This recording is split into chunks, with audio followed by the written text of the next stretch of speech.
Carta do apóstolo Paulo, escrita aos Filipenses, capítulo 2, versículo 14. Fazei todas as coisas sem murmurações nem contendas. A paz do Senhor, amados irmãos. Lição de número 5, motim em família. 30 de abril, domingo, e o texto áureo está na carta do apóstolo Paulo, escrita aos Filipenses, capítulo 2, versículo 14. Fazei todas as coisas sem murmurações nem contendas. Este é o nosso texto áureo. A nossa verdade prática diz: das murmurações derivam as contendas.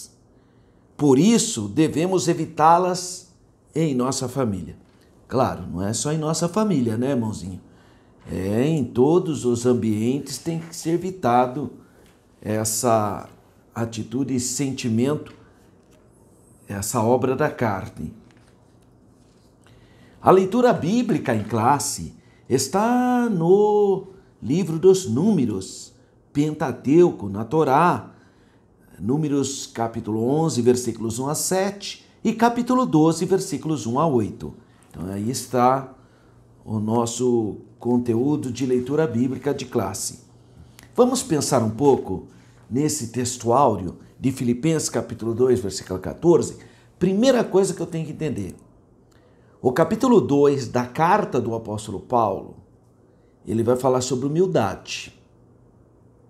Então, se você olhar com cuidado, o assunto, na verdade, começa no capítulo 1, a partir do versículo 27 até o versículo 30.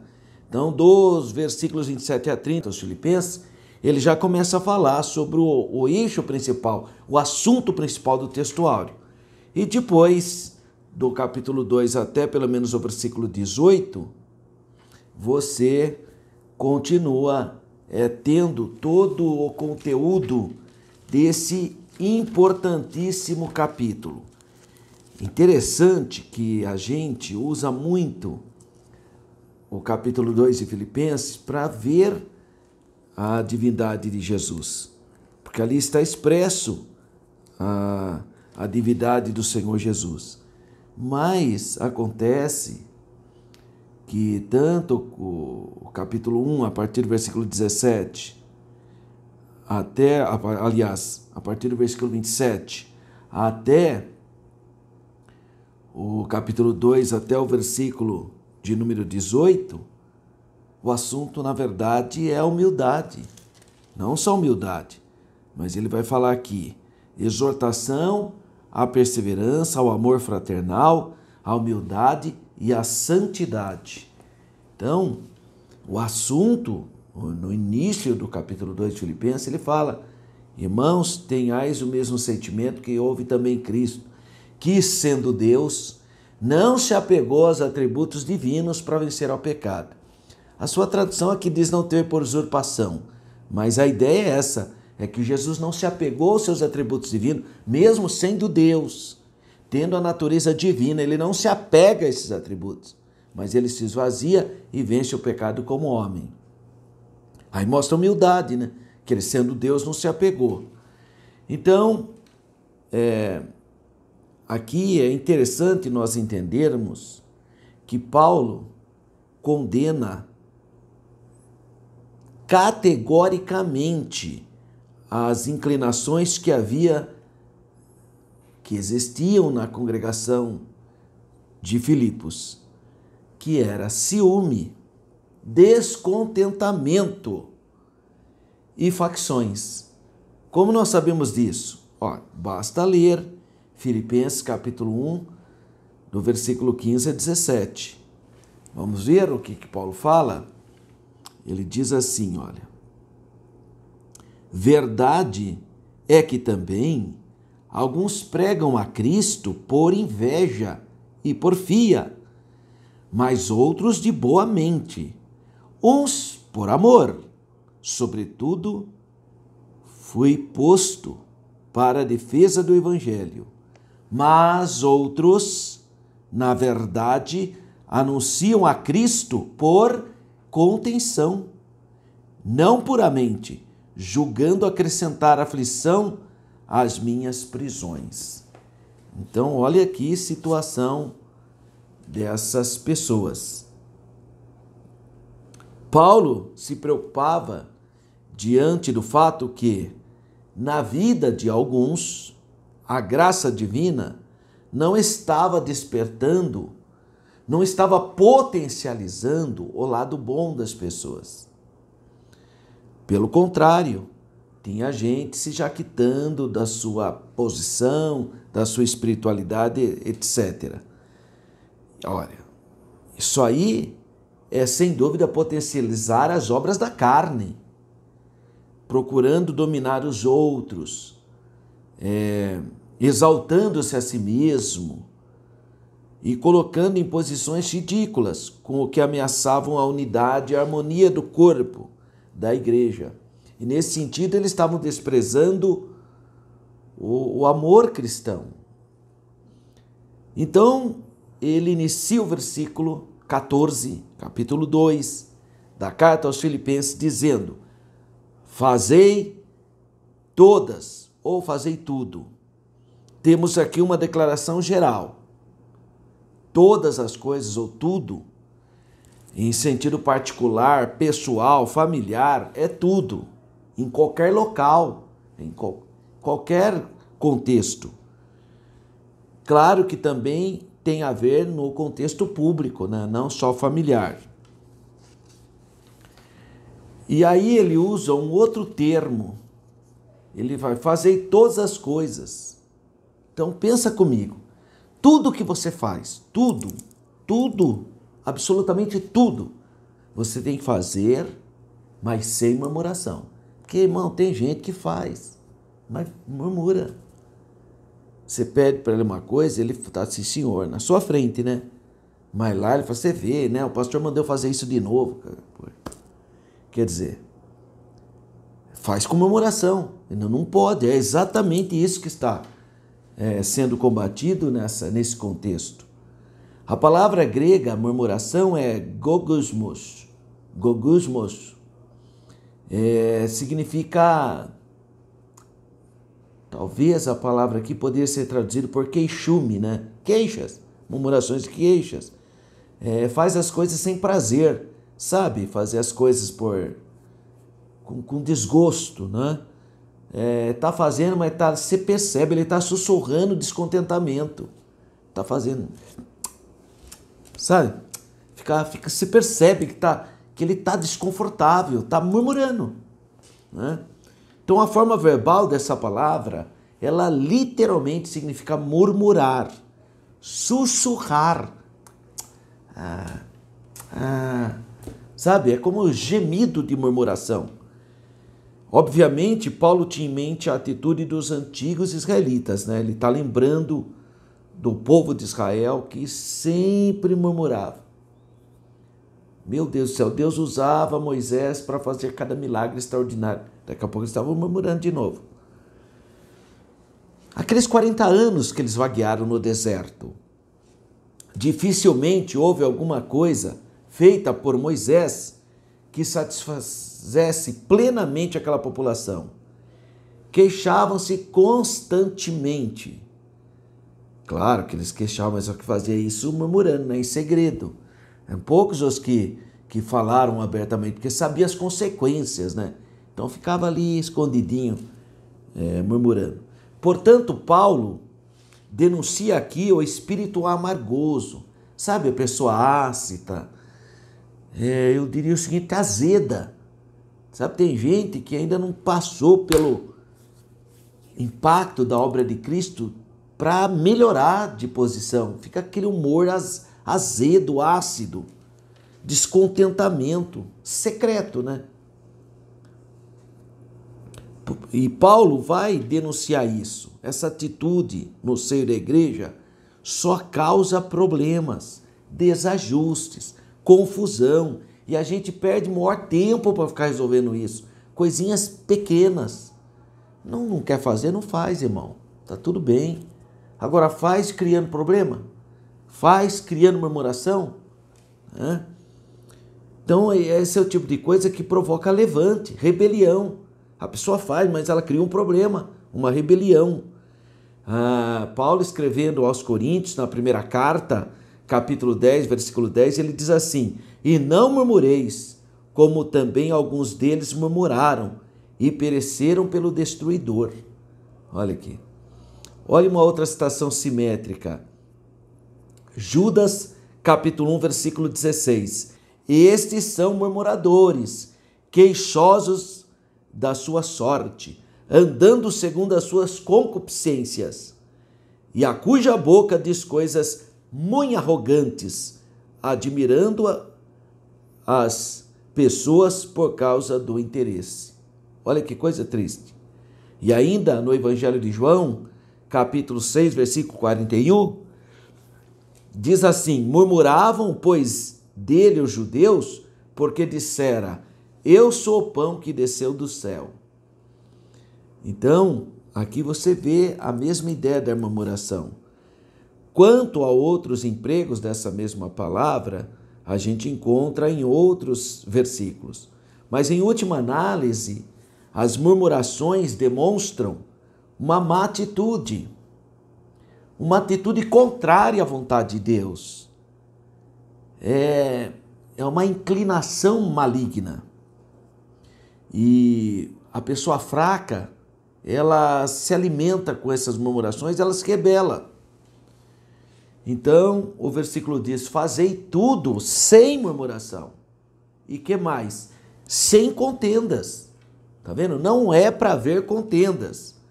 A palavra grega contendas é dialogismos. Dialogismos. O que significa? Pensamentos, opiniões, raciocínios. Mas é o sentido positivo da palavra dialogismo, que é o moderno a expressão diálogo. Mas aqui o que temos é um sentido negativo. Essa contenda aqui não é o sentido positivo do diálogo. Aqui é o sentido da dúvida, da disputa, da contraposição, da contenda. Tá vendo como é uma outra percepção? Alguns intérpretes preferem o sentido disputas. Por isso que tem Bíblia que fala lá disputas.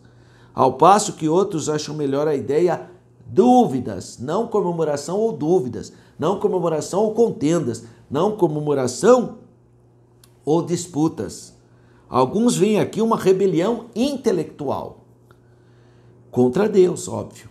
Porquanto as murmurações podem falar da rebeldia moral. Olha que interessante. Aqui então seria dois planos.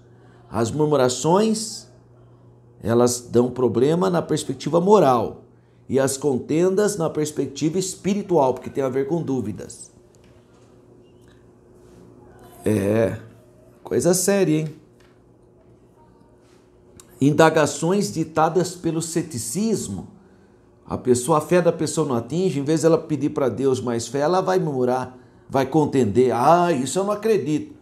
Sim, mas então vai pedir para Deus fé, para você crer, para você poder acreditar, né? Outra coisa, o espírito da crítica. Irmão, é o seguinte, vamos aqui agora ser racionais. Essa historinha. Irmão, é uma crítica construtiva. Irmão, crítica construtiva. Quem vai avaliar isso é quem está sofrendo a crítica, irmão. Não é você. Você vê, irmão, eu fiz uma crítica construtiva. Você fez uma crítica construtiva? Não, você fez uma crítica. Quem vai dizer que é construtiva ou não é quem está sendo criticado. Por isso, cuidado com essa sua historinha de que fez uma crítica construtiva. Que crítica construtiva, irmão? Quem vai dizer isso é quem foi criticado. Quem recebeu a crítica é que vai dizer: olha, sua crítica foi construtiva, viu? Me ajudou, você fez uma crítica, me ofendeu, mas me ajudou muito. Então, quem vai dizer é quem foi criticado, não é você. Não é você, irmão, você vê, só porque eu fiz uma crítica construtiva. Só porque você fez uma crítica construtiva? Quer dizer, se coloca no lugar da pessoa para ver. Então, cuidado com essa história, apelida uma crítica de construtiva. Não, irmão, vou repetir. Se ela vai ser edificativa, construtiva ou negativa, ou destrutiva, quem avalia isso é quem sofre a crítica, não é quem critica. Porque pode até ser que na cabeça da pessoa, ao fazer a crítica, ela queira ajudar, por isso construtiva. Mas quem recebe nem sempre recebe nessa perspectiva, portanto destrutiva. Racionalmente, eu trabalho com a seguinte percepção: crítica é crítica. A denominação construtiva ou negativa, quem vai dar é quem sofre a crítica, não é quem faz. Então, cuidado. Alguns veem aqui, então, uma rebelião intelectual contra Deus. Claro, irmão, aqui você já começa a ver quem que está por trás disso. Gnósticos. É o gnosticismo que é o grande problema da igreja do primeiro século. Aonde que está Filipos? Ásia Menor. Lembra do gnosticismo da Ásia Menor? Ou chamado gnosticismo pôntico. É gnóstico, irmão, que misturava as coisas. Então, tudo questionava, porque vem com aquele espírito filosófico. E aí cria facções, né? Luta. E o pior, no seio da igreja. Então disputa uns com os outros, lutando para alcançar posições ou para impor o seu ponto de vista. Tudo isso, irmão, deve ser repreendido. Deve ser desconstruído. Então é possível que em Filipos, nessa igreja abençoada, houvesse sim indivíduos influenciados por ideias gnósticas.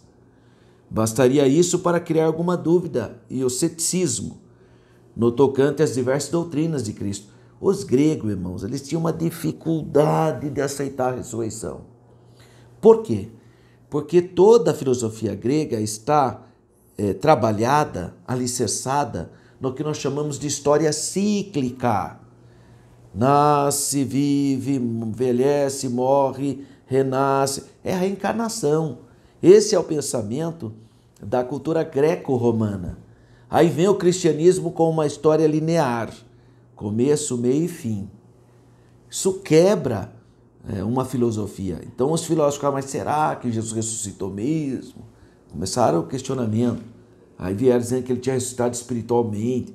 Ressuscitou espiritualmente não, Jesus ressuscitou com o corpo dele mesmo, irmão. É aquele mesmo corpo, agora glorificado. Mas os gnósticos não conseguiam aceitar isso. Os gnósticos nem aceitavam que Jesus se fez carne. Para eles o Deus era muito santo para se fazer carne. Carne é muito maligna. Como que Deus ia fazer carne? Então é um combate sistemático contra os gnósticos. Eles criavam um problema. Eles criaram facções no seio da igreja. Então é possível que havia um grupinho de gnósticos lá, já que a Ásia tinha muito gnósticos. Além disso, havia os judaizantes, um outro grupo. Os judaizantes você já conhece, vê que Paulo escreveu a carta aos Gálatas por causa deles. Estavam entrando no meio da igreja, falando que os irmãos tinham que circuncidar de novo, guardar o sábado, só comer comida pura, o kasherut. Estava querendo judaizar a igreja. Ué, irmão, esse negócio de judaização já tinha sido discutido, irmão. Sabe, as pessoas, eu percebo que tem gente hoje que quer judaizar a igreja. Sabe, vem com aquele sistema, não, nós temos que voltar para o cristianismo do primeiro século. Quem foi que falou para você que judaização significa cristianismo do primeiro século? Da onde que tiraram essa história furada? Esse absurdo? Aí a pessoa, coitada, deixa a barba crescer, põe um quipar na cabeça, começa a balançar o corpo e fala que está voltando para minhas raízes judaicas. Que raiz judaica, irmão? Você não é judeu. Se você for judeu, eu até entendo a tradição, a identidade do judeu. Se você não é judeu, não tem nada disso, irmão. Olha lá o que o Concílio de Jerusalém determinou, capítulo 15. Nós não vamos pôr nenhum jugo para os irmãos das igrejas greco-romanas, gentílicas, a não ser aquelas orientações para a edificação da igreja. Não, quando matasse o animal, não comesse o sangue, né? Não participar dos cultos de idolatria, a prostituição. Quer dizer, é isso. Agora a pessoa, coitada, não, eu estou voltando para minhas origens judaicas. Mas você é judeu? Não. Então, você não é brasileiro, irmão. Então se comporte como um brasileiro. Não é para você mudar a sua identidade nacional por causa de um... Não, irmão. E o pior é que tem coisa, irmão, que você vê hoje no judaísmo, não tem nada a ver na época de Jesus. Nem existia isso na época de Jesus. pessoa fica com um monte de coisa ali que nem tinha na época de Jesus, coitado. Dá até dó, porque não conhece história, né? Então, há aqui essas orientações para evitar contendas. Então, é um alerta. Outra coisa, os judeus, além de querer impor a guarda do sábado, irmão, sábado é estatuto perpétuo para o judeu, irmão. Está lá, estatuto. O sábado é estatuto perpétuo, mas para o judeu. Mas é só o sábado que é estatuto perpétuo? Não. Porque tem gente que fala assim, olha, eu guardo o sábado, porque o sábado é estatuto perpétuo. Ah, é? Então você guarda o sábado, porque o sábado é estatuto perpétuo. Então por que você não circuncida também? Porque a circuncisão também é estatuto perpétuo. Está na Bíblia. Estatuto perpétuo. Aí a pessoa fala, não, mas a circuncisão é estatuto perpétuo para os judeus. Sim, então sábado também. Agora, sábado ele quer que seja estatuto perpétuo e tem. Agora, a circuncisão só porque está com medo de passar na faca, né? Está com medo de passar, né? De fazer a operação de fimose. Aí vem com essa história, não, isso aí é do judeu. É hipócrita, irmão. Hipocrisia. A Bíblia diz, maldito quem tropeça em um ponto da lei. É maldito ainda, a Bíblia chama de maldito. Olha, não é eu não, irmão.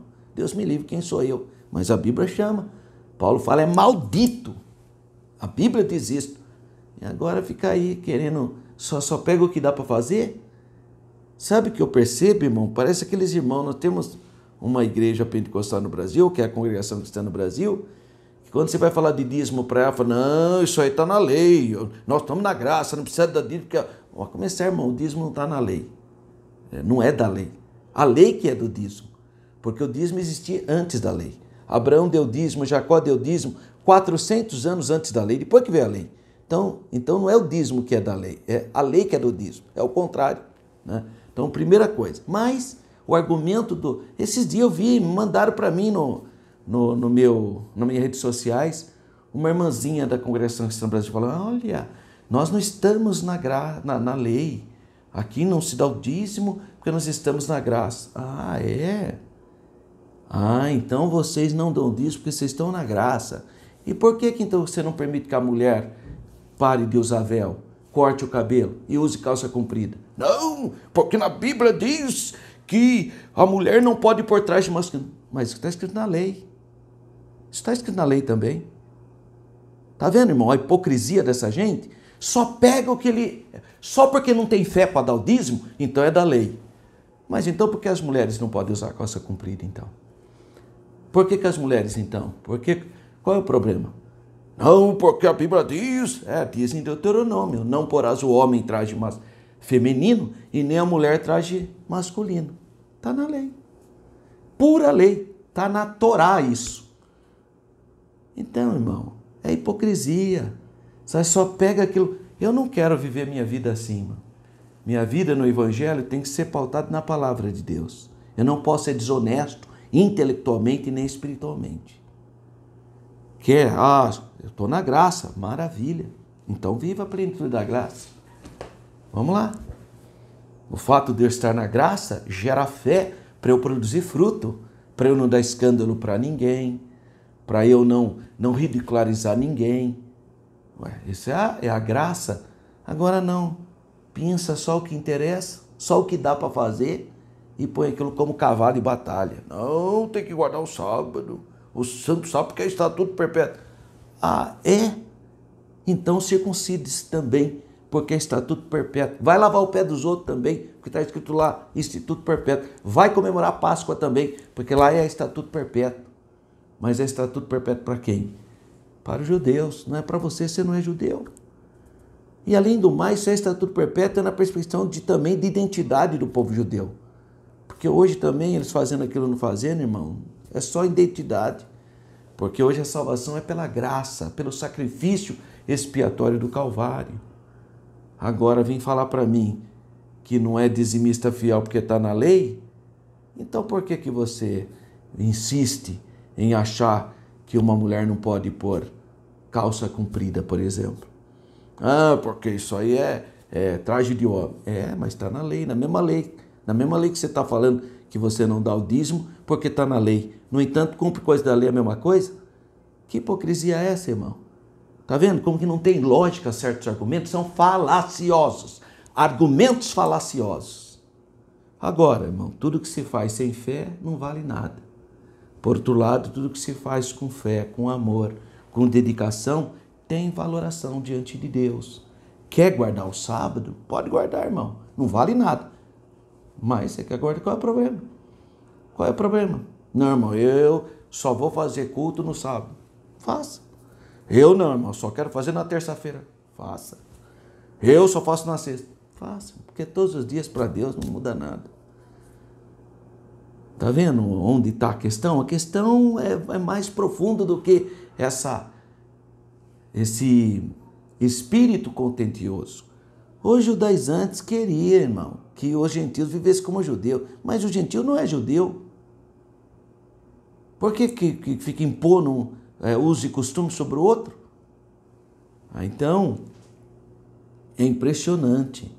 E o pior de tudo, Tito, a carta de Paulo a Tito, capítulo 3, versículo 9, diz assim: mas não entre em questões loucas, genealogias e contendas. Ainda vinha com isso, você vê, eu que tá aqui, ó, eu sou dessa tribo aqui e tal, se vangloriando, porque era uma das tribos de Israel. As disputas de toda sorte, com frequência, se originam no sentimento de vanglória. Acho que tem poder para disputar, porque está no nível superior. Olha só. Contendas, obras da carne. Filipenses 2:3. Nada façais por contenda ou por vanglória. Eu vou repetir, ó. Nada façais, nada. Então, em tudo façais sem murmuração e sem contenda. Agora, olha ele dizendo aqui, ó. Nada façais. Tudo sem murmuração e contenda. Nada por vanglória. Nada façais por contenda ou por vanglória, mas por humildade. Cada um considere os outros superiores a si mesmo. Irmão, é o seguinte, para nós encerrarmos o comentário aqui desse textual, murmuração e contendas são obras da carne, irmão. Obras da carne. Só o fruto do Espírito é capaz de superar essas consequências ruins desse sentimento decaído pelo pecado. Que o Senhor Jesus nos guarde. Amém, irmãos? Deus é poderoso para guardar o nosso coração. Então vamos ser fiel à palavra, não a orientações humanas. Bom, a introdução vai falar qual é o assunto que ele vai trabalhar quando ele está se referindo a motim. Porque o motim surge de contendas, de inveja, de vanglórias, de combates, de dúvidas. Aí que surge o motim, ou os motins. Então, nessa lição, nós vamos estudar o motim que originou entre a família de Moisés. A Miriam e o Arão que vão criar o motim na própria casa de vez de ajudar Moisés, vão fazer uma coisa dessa.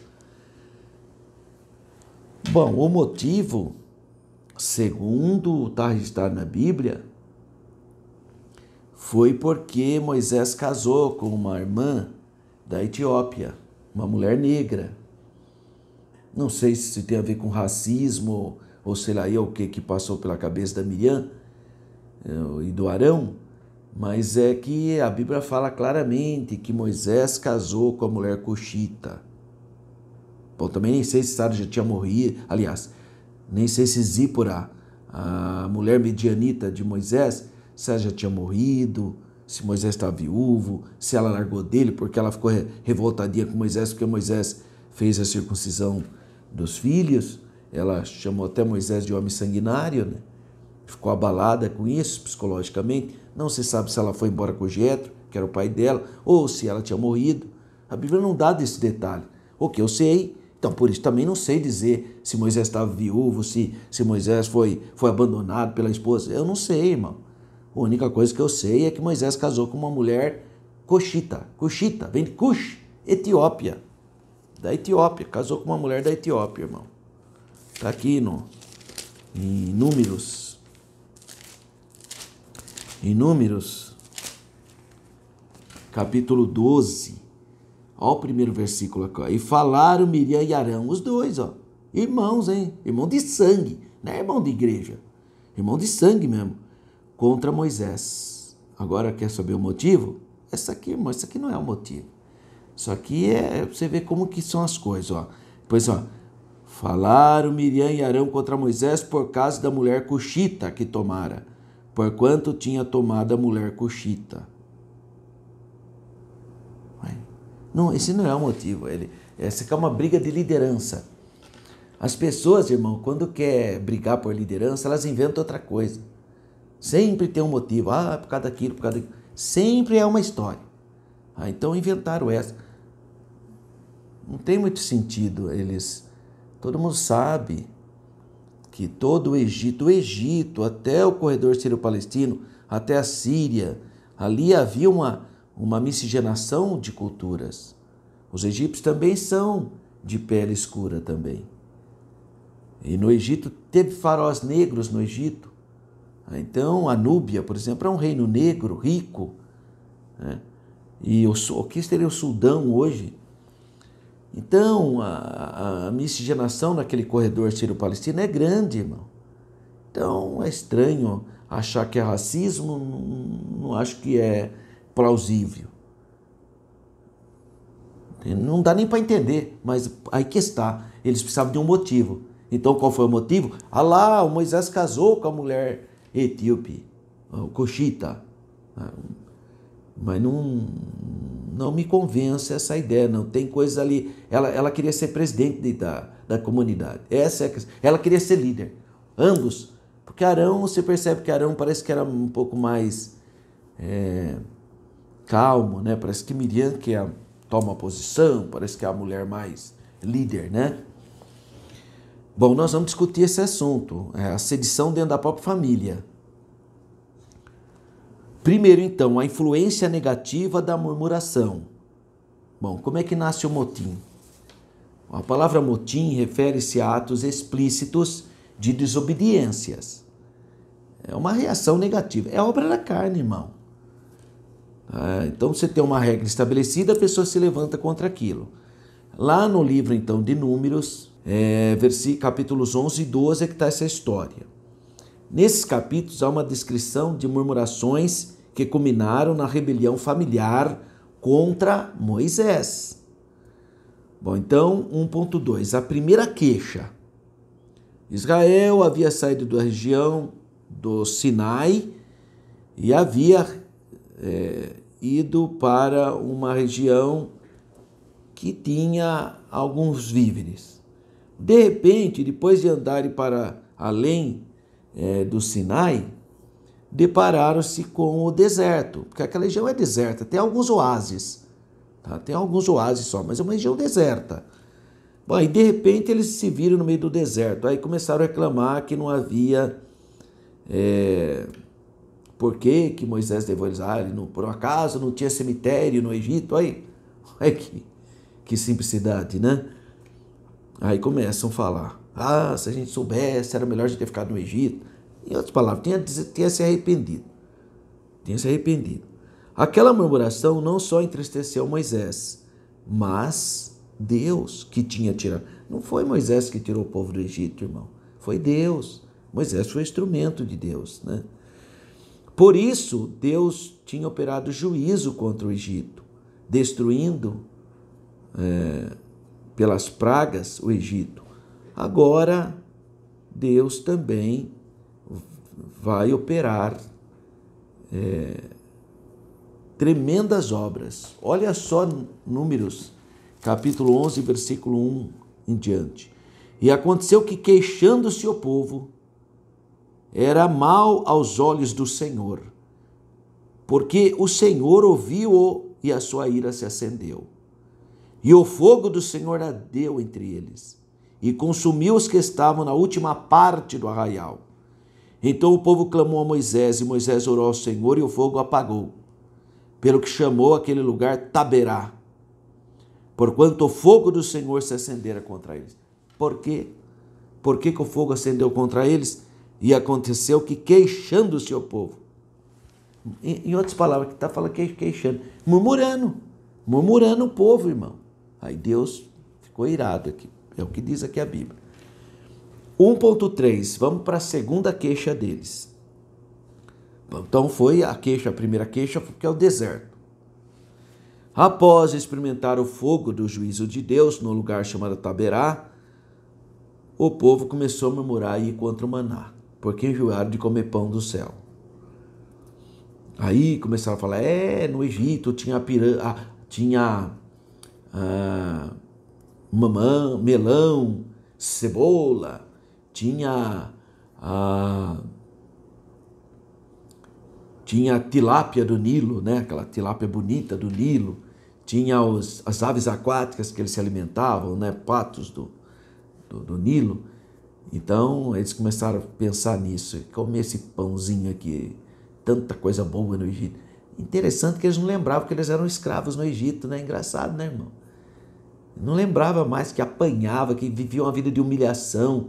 Não, agora só lembra da cebola, do melão, né? Da cevada, das frutas, tâmaras, da tilápia do Nilo, só lembra coisa boa, né? Sabe que o que ocorreu no Brasil na década de 70, eu sou da área de história, né? Mas na década de 70 no Brasil aconteceu isso. Até hoje você vê. As pessoas foram expulsas do campo. Então na década de 50 e 70 foram as grandes migrações urbanas. Então as pessoas foram expulsas de suas terras e vieram trabalhar nas indústrias nos grandes centros urbanos. Só que eles saíram do campo, mas o campo não saiu deles. Então, era normal a pessoa falar, não vejo a hora de terminar, de me aposentar, comprar uma terrinha para plantar, porque eu me lembro daquele fogão a lenha, aquela galinha caipira, a gente tinha plantação. É o que ele lembra, né? É o romantizado, o bonito. Mas esquece que não tinha água, não tinha energia, né? Vivia aquela roupa, tudo, não tinha nem sapato, não tinha local, não tinha banheiro, água encanada, não tinha nada. Isso ele não lembra, ele só lembra do fogão de lenha com café. Que maravilha, aquele pão feito. Nós romantizamos, irmão. A gente é assim também, tá vendo? Aqui no Brasil eu vejo as pessoas falando, ai, que saudade. Antigamente, quando eu morava no sítio, que bênção. Tinha galinha, fazia pão, milho, né? Mas não tinha água, não tinha eletricidade, não tinha telefone, não tinha médico, não tinha posto, não tinha asfalto, não tinha carro, não tinha roupa. Isso você não lembra, né?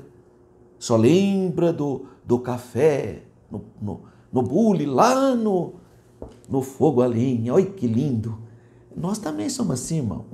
Os filhos de Israel eram assim também. Não lembrava que tinham sido escravos, humilhados, explorados. Não, só lembrava a cebola. Nossa, eu estou lembrando daquela tilápia do Rio Nilo que a gente assava. Só lembra a parte boa, irmão. Aí isso vai gerar o quê? Uma rebelião, porque é falsa a premissa dele. Ele romantizou a parte boa da alimentação. Né? Então a segunda queixa, começaram a falar contra o maná. É o capítulo 11, versículos 4 a 6. E o vulgo que estava no meio deles veio a ter grande desejo, pelo que os filhos de Israel tornaram a chorar e disseram, que nos dará carne a comer? Lembramo-nos dos peixes que no Egito comíamos de graça, era só pescar, a tilápia do Nilo. E dos pepinos, e dos melões, e dos porros, e das cebolas e dos alhos. Mas agora a nossa alma se seca, coisa nenhuma há, senão esse maná aí, diante dos nossos olhos. Não muda nada, né, irmão? O povo não muda, não adianta, mas só Deus pode ter misericórdia. O povo esqueceu dos milagres operados por Deus. A murmuração nos faz esquecer dos grandes milagres que Deus já fez na nossa vida, irmão. A gente não é mais agradecido, só fica romantizando o que a gente acha bonitinho, esquecendo os livramentos, a qualidade de vida que hoje você tem pela misericórdia de Deus. Você não lembra mais nada disso, não. 1.4, a terceira queixa. A terceira está aqui agora, que é o caso da mulher cuxita, que eu já li para você. No capítulo 12, após todo esse contexto de murmuração, apresentado no capítulo 11, temos a rebelião de Miriam e Arão. Contra o quê? Agora é contra a liderança de Moisés. Agora Miriam quer ser a presidente da igreja, irmão. Olha só. Né? Trata-se de uma rebelião na família de Moisés, Arão e Miriam. Bom, em primeiro lugar, Miriam e Arão não aceitavam o casamento de Moisés. Qual é o motivo? Não está claro, irmão. Pode ser que eles estejam falando que o certo era Moisés casar com uma irmã da própria igreja, né? Da própria comunidade hebraica, né? Mas eu, por inferência, aqui a Bíblia não fala nada disso, isso é uma leitura minha.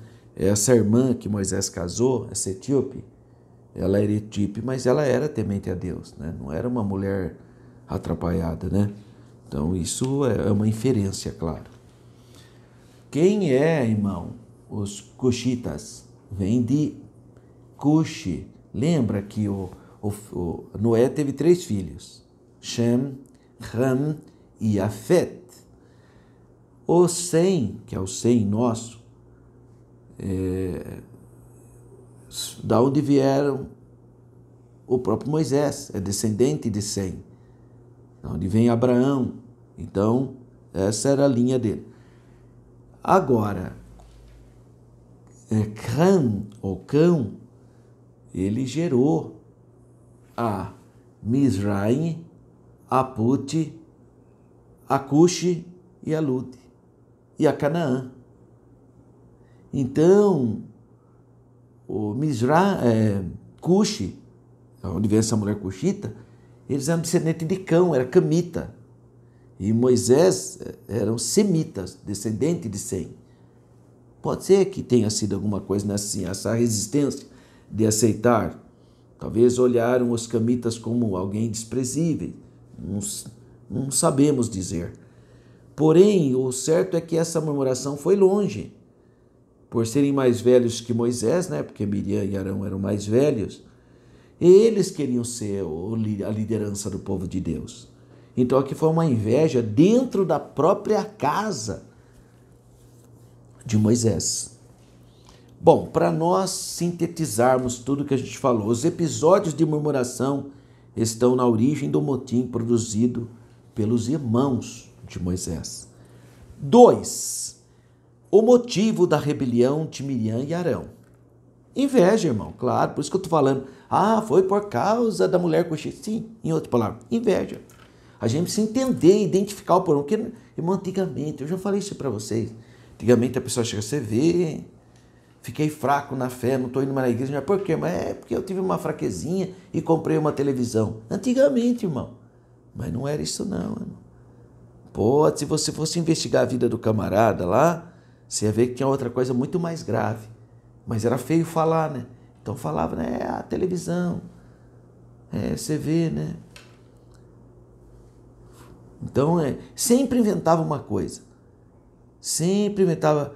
E a igreja acreditava, coitado, que era por causa daquilo.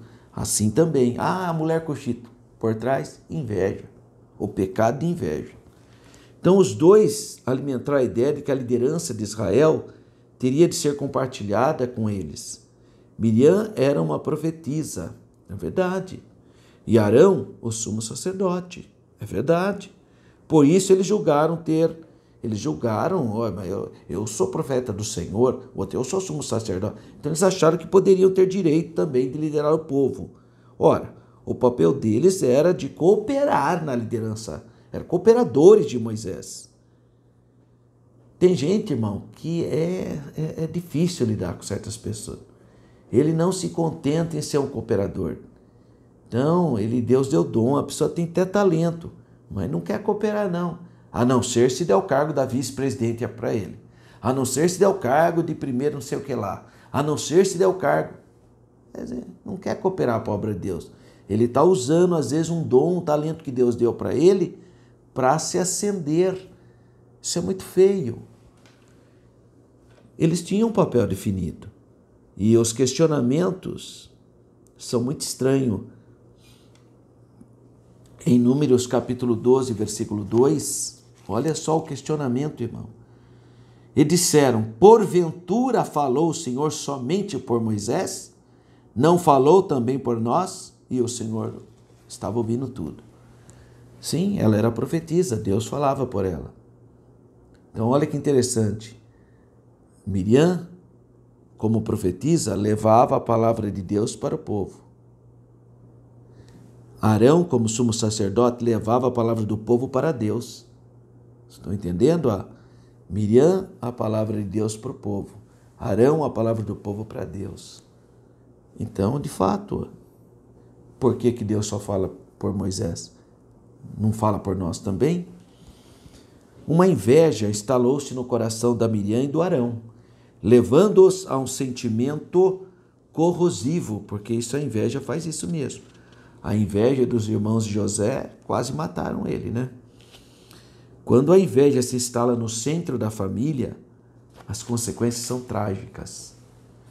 2.2. O motim familiar promove dissabores e ofensas. Bom, embora Miriam exercesse um papel muito relevante, profetiza, né? Conselheira, está lá em Êxodo, capítulo 15, versículos 20 e 21. Ela não poderia ter levantado contra Moisés.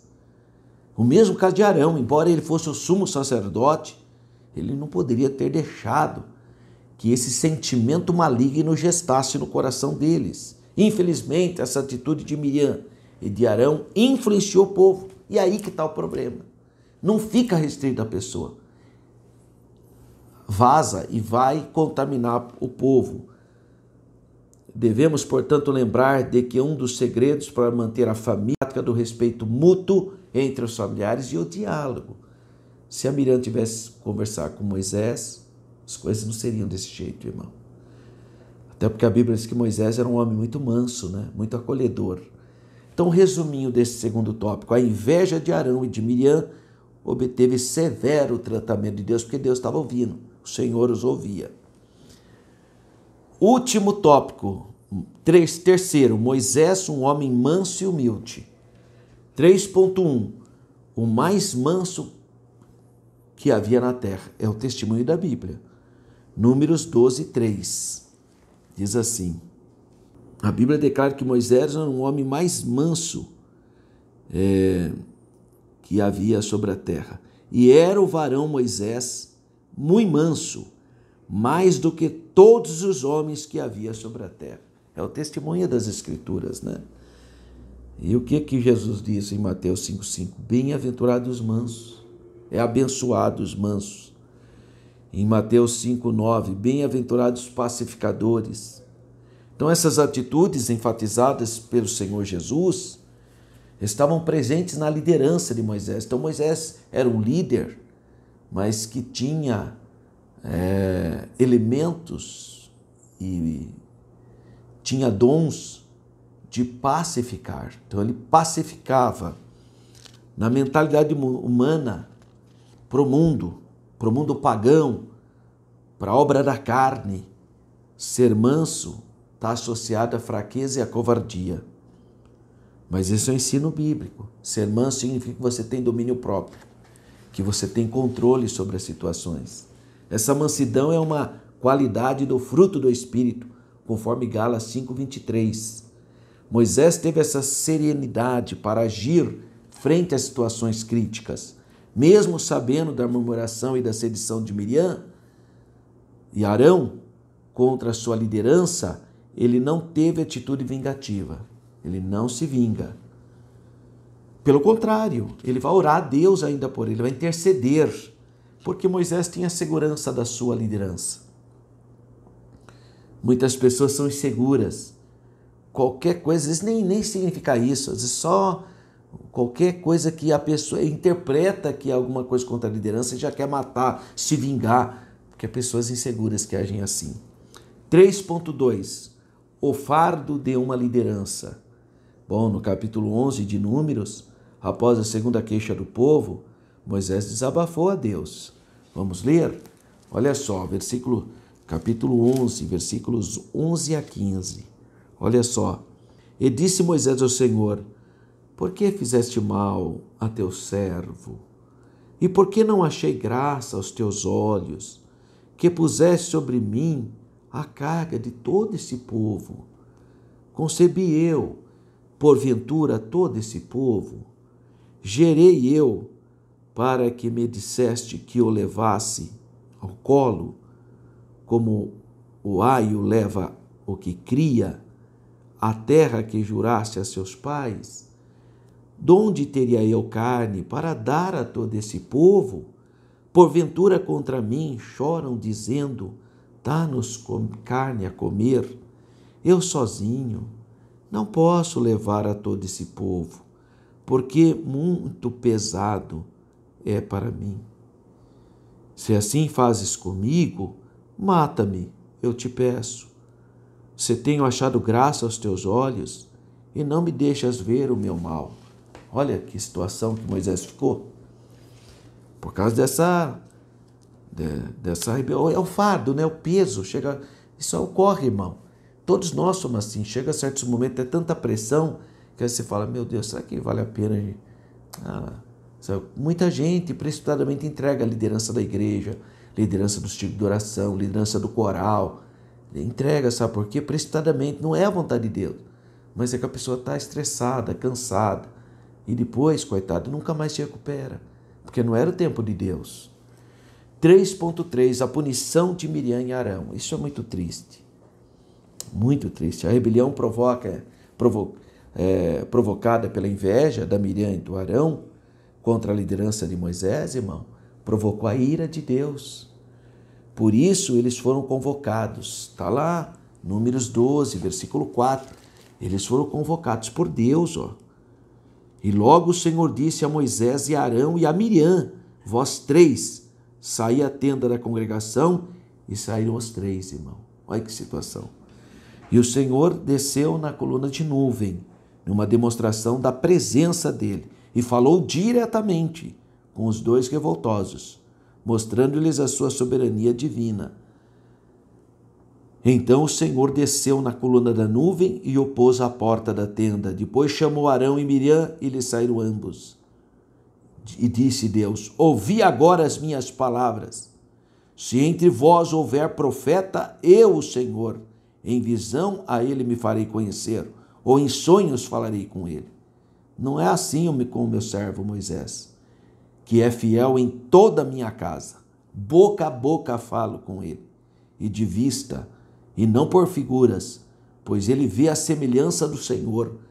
Porque, pois, não tivestes temor de falar contra o meu servo, contra Moisés? Assim a ira do Senhor contra ele se acendeu e foi-se. Já pensou, irmão? Que situação? É impressionante isso aqui. O texto mostra que esse motim no centro da família teve uma consequência trágica. Sabe o que aconteceu? A Miriam, por ter participado, por ter instigado, ela ficou leprosa. 7 dias precisou ficar fora do arraial de Israel. Números 12, 10. Número 12, 10 diz assim: E a nuvem se desviou de sobre a tenda, e eis que Miriam era leprosa, como a neve. E olhou Arão para Miriam, e eis que era leprosa. Já pensou, irmão? Versículo 15. Assim Miriam esteve fechada fora do arraial 7 dias, e o povo não partiu, até que recolheram a Miriam. Que situação, irmão. Ela teve 7 dias para meditar, para orar, para pedir perdão e mudar de vida, né, irmão? Então ela teve um tempinho. É a disciplina, né? Tem gente que não gosta de passar por disciplina, né, irmão? Mas a disciplina faz bem. Uma disciplina dada por Deus é uma benção, a pessoa se transforma, né? A Miriam não deu mais problema, viu, irmão? Acabou. Pode ver. Depois dessa, acabou. Graças a Deus, né? Então é preciso evitar falsas acusações, palavras atravessadas. Cuidado, você que tem acesso ao santo púlpito. Púlpito não é local de se vingar de ninguém. Tem gente que está dando indireta, irmão. Tenha temor de Deus, irmão. Se é professor de escola dominical, ali não é local de você ficar se vingando, não. Hoje eu vou descer o sarrafo. Que é isso, irmão? Você está sonhando? Você é um instrumento na mão de Deus. Não é para você ficar desabafando coisa. Irmão, tenha temor de Deus, irmão. Você tem que dar lição com temor, com amor. não ficar atacando os outros. Não, não é isso. A vontade de Deus é que a paz e a harmonia esteja sobre a família, pois o Espírito Santo que opera no caráter, o caráter de Cristo, opera o caráter de Cristo em nós, em nossa família. Então, o resuminho do tópico 3. Moisés é um exemplo de líder fiel, manso e humilde. Para encerrarmos, considerações finais. O motim levantado por Miriam e Arão tinha como causa a inveja. Eles eram com a historinha da mulher coxita, mas por trás disso era outra coisa. Queria presidir, irmão, queria ter autoridade sobre o povo de Deus. Logo, as consequências de atitudes como essas produzem grandes prejuízos, tanto prejuízos espirituais, morais, toda sorte de prejuízo. Por isso, o apóstolo Paulo aconselha que andemos no Espírito, para que as obras da carne não dominem nossas atitudes. Temos que orar, irmão. Pedir para Deus gestar em nós o fruto do Espírito. É tempo de muita prudência. Que Deus continue abençoando a sua vida. Que você tenha uma lição abençoadíssima. Eu convido você para, uma vez mais, olha só, que interessante. Esse livro da minha autoria é O Povo de Israel, uma perspectiva bíblica, histórica e pentecostal. Aqui na página 59, eu vou falar sobre a história de Moisés, a história dele, os 3 períodos que se dividiu. É muito bonito, vale a pena você adquirir esse livro. Se você quiser, tá aí os nossos contatos, você pode adquirir. E também tem esse livro aqui, Jerusalém, no imaginário religioso, do judaísmo ao pentecostalismo. Como que as fés monoteístas perceberam a cidade santa de Jerusalém. Um livro muito importante. E eu também quero convidar você para participar da nossa viagem. Estamos com um grupo bonito, um grupo abençoado, para visitar a Terra Santa no mês de novembro, última quinzena do dia... Última quinzena. E vai ser uma bênção a sua participação. Vem conosco participar da nossa viagem, 16 a 24 de novembro, mês de novembro de 2023. Só Israel, são 9 dias. Se você tem recursos econômicos, investe em você. É uma bênção. Você vai ter conhecimento geográfico, histórico, teológico, espiritual. É uma bênção. E turístico, né? Tudo junto, um pacote. 9 dias apenas. $3.390. Ainda você consegue dividir a viagem. Tá? Entre em contato com a Renova Turismo. Diga que você quer ir no grupo do professor Alberto. Ou então tem aí também esse WhatsApp, se você quiser o nosso roteiro, os contatos. Fique à vontade. Dá tempo ainda de você ir. Deus continua abençoando a sua vida. Fique na paz do Senhor.